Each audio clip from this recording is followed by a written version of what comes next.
सुन रहे ना जवान बुजुर्ग सारे सारे सुन रहे ना। कहने लगे माँ ने कहा बेटे नहीं, माँ का हक अदा नहीं होगा। उसने कहा कैसे नहीं होगा, हट्टा कट्टा हूं, जवान हूं, तू औरत होकर एहसान कर सकती है, मैं मर्द होकर हक अदा नहीं कर सकता। माँ ने कहा ठीक है फिर हक अदा करेगा। कहा हाँ। माँ ने कहा मेरे करवट में बिस्तर बिछा ले। माँ ने करवट में बिस्तर बिछा दिया चारपाई पे। बेटे की आंख लगी ना, अम्मा ने उठा, हे बेटे। जी अम्मा। उठ, क्या बात है? कहा मेरा हक अदा नहीं करना। करना तो है। कहा जल्दी पानी लेके आ। सर्दी की रात थी, भागा भागा गया, पानी लेके आया। माँ ने आधा पिया, आधा बिस्तर पे गिरा दिया। कहने लगा अम्मा ये क्या? कहने लगी बेटे बुढ़ापे की वजह से गिर गया। कोई बात नहीं बेटे, बिस्तर सूखा, उधर लेट जा। बच्चे ने, लड़के ने दूसरी तरफ करवट ली, सोया, आंख लगी। फिर माँ ने कह दिया बेटे उठ। तो उठ के कहने लगा क्या बात है अम्मा? तो मेरा हक अदा नहीं करेगा? तो कहने लगे करना तो है। कि फिर जल्दी पानी ला। गया, फिर पानी लाया। माँ ने आधा पिया, आधा गिरा दिया। 2 हिस्से बिस्तर के भीग गए, तीसरा हिस्सा बाकी बचा। आंख लगी, जैसी आंख लगी माँ ने कहा बेटे उठेगा नहीं? अब के झुंझला के उठा। कहने लगा एक बार काम क्यों नहीं बता देती? माँ ने कुछ नहीं कहा अभी। उसने कहा ना एक बार क्यों नहीं बता देती? माँ ने कहा बेटे मेरा हक अदा नहीं करना? हाँ करना है ना। जब फिर पानी लेके आ। फिर पानी लाया। माँ ने फिर पानी पिया, फिर बिस्तर पे गिरा दिया। जब तीसरी मर्तबा बिस्तर पे पानी गिरा ना, अब बेटा बर्दाश्त ना कर पाया। कहने लगा माँ ये तेरे बुढ़ापे की वजह से तेरी अकल बीमारी गई है। बता तो सही तू कितनी बेवकूफ़ है। तूने 3 जगह मेरे बिस्तर पे पानी गिराया। अब बता मैं सोऊं तो कहाँ सोऊं, मैं लेटूं तो कहाँ लेटूं? तूने मेरा पूरा बिस्तर गीला कर दिया। माँ की आंख में आंसू आ गए। कहने लगी लखते जिगर नूरे नजर, मैंने तुझसे पहले कहा था तू माँ का कैसे बदला दे सकता है। कहा माँ मैं समझा नहीं। कहा बेटे मैंने 3 जगह पानी गिराया तो तुझे गुस्सा आ गया, तेरे लहजे बदल गए, तेरा अंदाज सख्त हो गया, तू माँ पे अकड़ के खड़ा हो गया। मगर बेटे याद कर जब तू छोटा सा था यही सर्दी की रातें थी, 3 जगह नहीं 4 जगह नहीं, तूने 7 जगह बिस्तर पे पेशाब किया, लेकिन मैं हर जगह करवट बदल के तुझे सूखे बिस्तर पे सुलाती रखी, खुद गीले पे लेटती रखी, सूखे आंचल पे लेटाती रखी। बेटे जब आंचल भी सूखा ना रखा, तेरे पेशाब की जगह पे बेटे मैं लेटी थी और अपने सीने पे तुझी रखी थी। तूने कहा था मैं हक अदा करूंगा, उसने कदम पकड़े। कहने लगा माँ मेरी औकात क्या है, दुनिया में कोई भी बेटा माँ की खिदमत का हक अदा कर ही नहीं सकता। बेशक सुभान अल्लाह। कौन हक अदा कर सकता है माँ बाप का? खुदारा माँ बाप की इज्जत करना, इनकी कदर करना। और जवानों स्कूल पढ़ने वालों तुमसे भी एक बात कह दूं, तुम्हारे हाथ में कलम आ गया ना तो तुम्हें भी मेरे अब्बा की औकात दिखाई नहीं देती।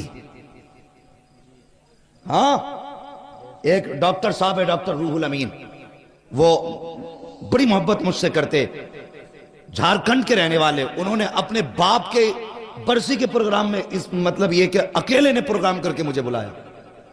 और बाहर मुझे बुलाने का मतलब होता आदमी का कम से कम 40-50 हजार का खर्चा एक आदमी, और मेरे जैसे 3 और बुलाए थे। मैंने कहा डॉक्टर साहब इतना लंबा खर्च, लग रहा है कि अच्छी इनकम है। मैंने हंस के ये बात कही। तो सुनो मेरी बात सुनना, जो बात मैं बताना चाह रहा हूं। उसने इतना सुना और रोना शुरू कर दिया। कहने लगा कमाई ज्यादा नहीं है, कमाई ज्यादा नहीं है, मैंने इतना खर्च क्यों? कहने लगा ये मेरे बाप के सामने कुछ भी नहीं है। मैंने कहा मतलब? कहने लगे जब मैं पहले दिन मैं क्लास अटेंड करने गया था तो उस दिन मेरे बाप के पास पैसे नहीं थे। मैंने अपने अब्बा से कहा था अब्बा अगर आज मुझे फीस ना मिली ना मेरी मां हो जाएगी।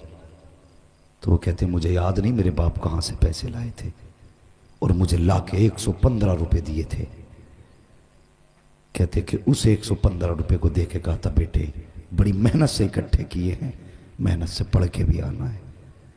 कहता बाप ने 115 रुपए दिए, मैंने उससे फीस भरी, मैंने पढ़ाई की। कहता बात ये नहीं मेरे पास पैसा कितना, बात ये कि जब मेरे बाप के पास कुछ ना था और मैंने मांगा था तो मैं नहीं जानता मेरे बाप ने कहां से लाके दिया था। आज मेरे बाप की बरसी है, मैं चाहता हूं अगर जान भी उसके नाम पे लुटा दूं ना तो बाप के उस एहसान का हक अदा नहीं कर सकता। ये बाप होता है। अगर तुमने कहा था अब्बा फीस भरनी है, अब्बा ने जमीन बेची, तुम्हारी फीस भरी है। अगर बाप नहीं, मां बेवा है और तुम्हारे स्कूल की फीस और किताबों का दिन आया है, तो खुदा की कसम मां ने कंगन और अपने नाक कान के जेवर बेच दिए, लेकिन तुम्हें कामयाब बनाया है। आज तुम्हारे हाथ में कलम है ना, तो इसका जोर अपने बाप को मत दिखाना, इसका जोर अपनी मां को मत दिखाना। तू मास्टर बन जा, डिप्टी बन जा, कलेक्टर बन जा, कुछ भी बन जा, लेकिन जब मां सामने आया करे तो बचपन का वही गुड्डू बन के आया कर, बचपन का पप्पू बन के आया कर, बचपन का छोटू बन के आया कर। तेरी शान कितनी भी बड़ी क्यों ना हो, जब माँ बाप के सामने आया करे तो छोटा हो के आया कर। अगर थक के आया करे, इनके कदमों में बैठ जाया कर। खुदा की कसम 5 स्टार होटलों में भी वो सुकून नहीं मिलता है जो माँ बाप के कदमों में सर रख के बैठने के बाद मिला करता है। अल्लाह तौफीक दे तो अपना वक्त माँ बाप के साथ गुजारना, माँ बाप के साथ गुजारना। तुम पढ़े हो, कुछ बने हो, तो माँ बाप की मेहनत का नतीजा, माँ बाप की मेहनत का नतीजा। कितने बाप बेटों की फीसें भरते भरते मर गए। हाँ, कितने बापों ने मजदूरियों में अपनी जानें गवा दी ताकि बेटा धूप न बर्दाश्त करे। कभी भट्टों पे जाके देखो, मजदूर लोग 60-60 ईंटें कमर पे लेके कैसे चलते हैं। क्यों? उनके पेट नहीं भर पाएंगे जब तक 60 ईंट नहीं उठाएंगे। एक आदमी तो कहीं भी पेट भर लेता है, लेकिन जब किसी भी मजबूर मजदूर को देखो ना, समझ लेना इसके पीछे कोई ना कोई मजबूरी है। या तो बेटे के शौक मजदूरी करा रहे हैं, या फिर बेटी की जवानी मजदूरी करा रही है।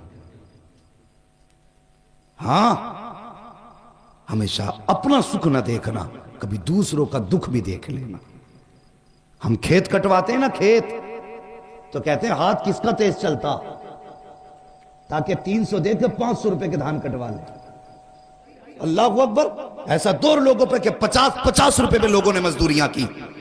और इन जमींदारों से अल्लाह हिसाब लेगा जिन्होंने 100-100 रुपए में खेतों की नलाइयां कराई उन गरीबों से। अल्लाह पूछेगा कि जब मजदूरी 300-500 थी तो तूने 100 रुपए देके इसकी मजदूरी का फायदा उठाया, इसकी मजबूरी का फायदा उठाया। आज ला नेकियां कितनी लेके आया है, रख पल्ले में। अगर वो आ गया ना गजब पे, तो 7 पुश्तों की नेकियां नहीं बचा पाएंगी। इसलिए किसी की मजबूरी का फायदा ना उठाना, किसी की मजबूरी का फायदा ना उठाना। कभी किसी से 100 रुपए लेके 200 का काम ना देना। वो यार खुदा की कसम, हर बंदा चाहता है मजदूर ताकतवर मिले, ज्यादा काम वाला मिले। वो कभी सफेद बालों वाला में आके सामने खड़ा हो जाए, तुझसे कहे मुझसे धान कटा ले, तो उसकी कमजोरी ना देख। ये ना देख के बूढ़ा के क्या करेगा, इससे तो चला नहीं जाता, खेत में कौन सा काम करेगा। समझ ले मजबूरी लेके आई है, बस ये समझ ये भी उस नबी का कलमा पढ़ता है जिसका मैंने कलमा पढ़ा है। भले धान कम काटेगा, मजदूरी के सहारे ये पैसे लेके जाएगा, इसके बच्चों का गुजारा होगा। मैं नहीं जानता ये काम कितना करेगा, पैसे ज्यादा जाएंगे कि कम, लेकिन इतना जानता हूं अगर किसी कमजोर का आज तू सहारा बनेगा, कयामत में मदीने वाला मुस्तफा तेरा सहारा बन जाएगा। अल्लाह सुभान अल्लाह, जिंदाबाद या रसूल अल्लाह, जिंदाबाद जिंदाबाद जिंदाबाद जिंदाबाद, सुभान अल्लाह सुभान अल्लाह। किसी की मजबूरी का फायदा नहीं उठाना, और बाप को कभी बांट के मत पालना, कभी बांट के मत पालना बाप को। नसीब वाला के जिसके हिस्से में माँ बाप आते हैं। हाँ, अगर अभी कह दूं मैं इतने बड़े मजमे में हाथ उठा दो जो माँ बाप से प्यार करते हैं, तो हर बंदा हाथ उठा देगा। हाथ ना उठाना बेटे, मैं झूठे हाथ नहीं उठवाना चाहता। मैं सब जानता हूं कितने सच्चे हाथ उठते हैं, कितने झूठे उठते हैं।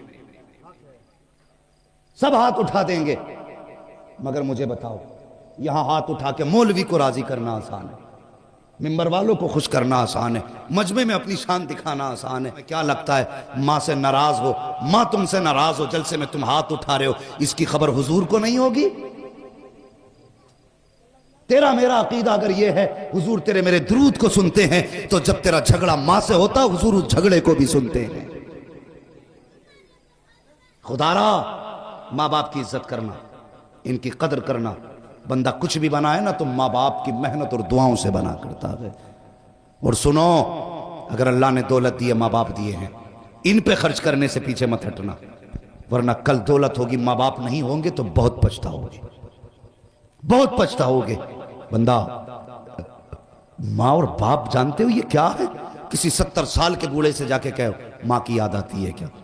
अगर बाल सफेद हो गए होंगे, कमर झुक गई होगी, वो रो देगा यार, 70 साल में भी रो देगा।